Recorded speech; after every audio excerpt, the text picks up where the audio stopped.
Konde, pasensya na raw po. Sabi ni Sir Gomez, umalis lang po siya saglit. Ah, ganun ba? Di ba, nagatid lang naman kami. Kamusta mo nila ako sa kanya? Makakarating po, sir.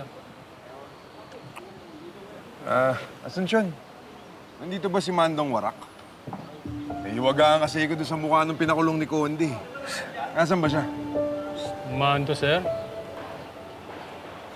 Ayun, sir. Oh, bakit pakalat-kalat yan dito? Hindi ba dapat nasa maximum prison area yan? Eh, sabi ni Sir Gomez, mabait na raw eh. May good record na raw yan dito eh. Hindi tayo nakakasiguro kung talaga nagbago na. Marami nang napatay na pulis yan, ha? Nagbago na raw, sir. Tawagin ko ha. Mando!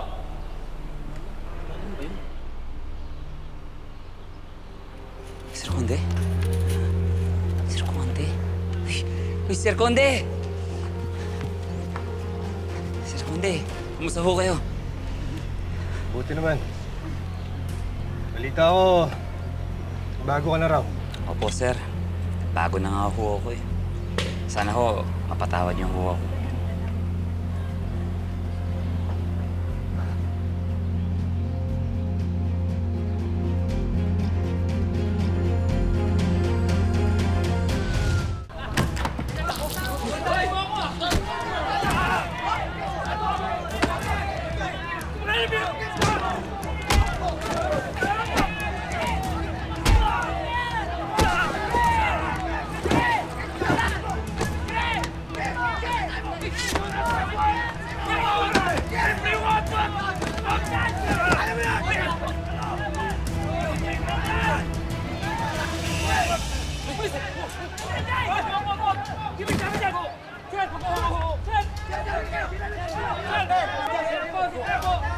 Bok, mukhang nagbago na nga si Mando.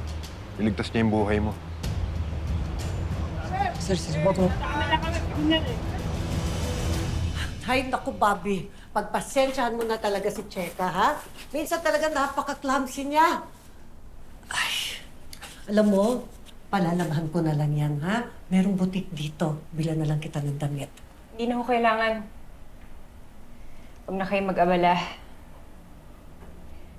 Gusto kong maging honest sa inyo, Ma'am Sofia. Maging honest? Ano yon, Bobby? Tingin ko ho kayo nag-utos kay Cheka na gawin sa akin yun.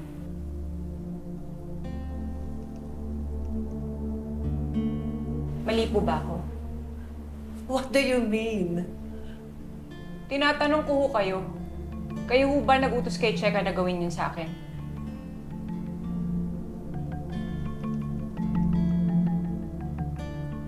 Eh ano ngayon kung ako?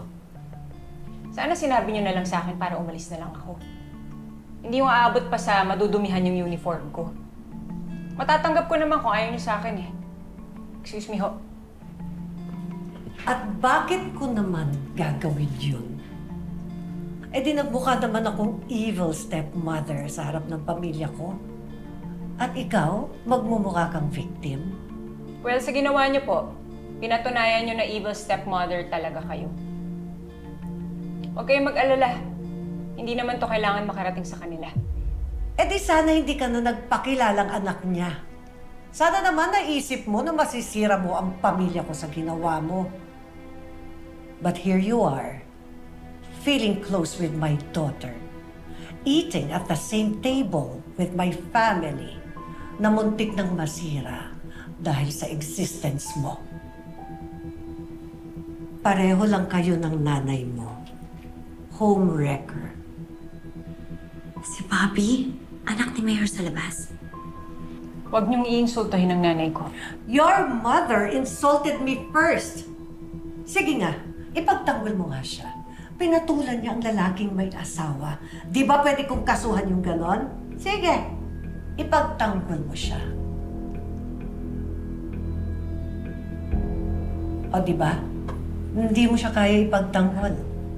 Kaya, huwag mo ipagsiksikan ang sarili mo sa pamilya ko. Copy po.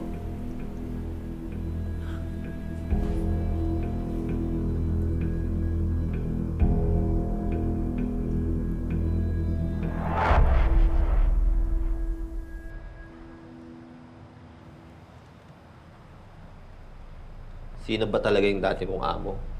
Matutulungan ba niya talaga tayo? Maraming pera yun. May posisyon yun sa Kalabari.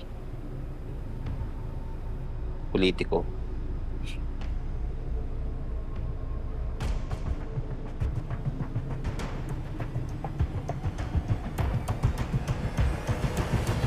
Abdul, Mar, nasan kaya si Kapitana Isang?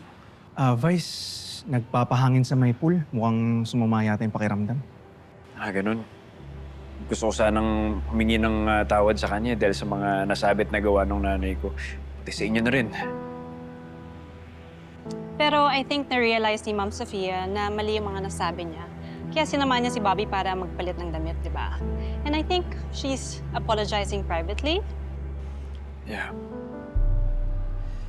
Well, kaya muna tayo ng dessert. Try natin yung dessert. Pag may kailangan kayo, dito lang kami. Okay.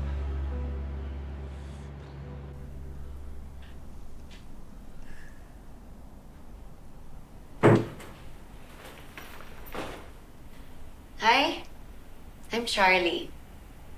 I heard everything. Sinabon mo si Bobby mula ulo hanggang kaluluwa. So anak siya ni Mayor sa labas. At ikaw yung evil stepmother niya? Kaibigan mo si Bobby? No. Colleagues, but we're not close. Wala akong pakialam kahit mag-best friend pa kayo. Anak pa rin siya sa labas. Kaya wag na wag kang magsusumbong kay Joaquin.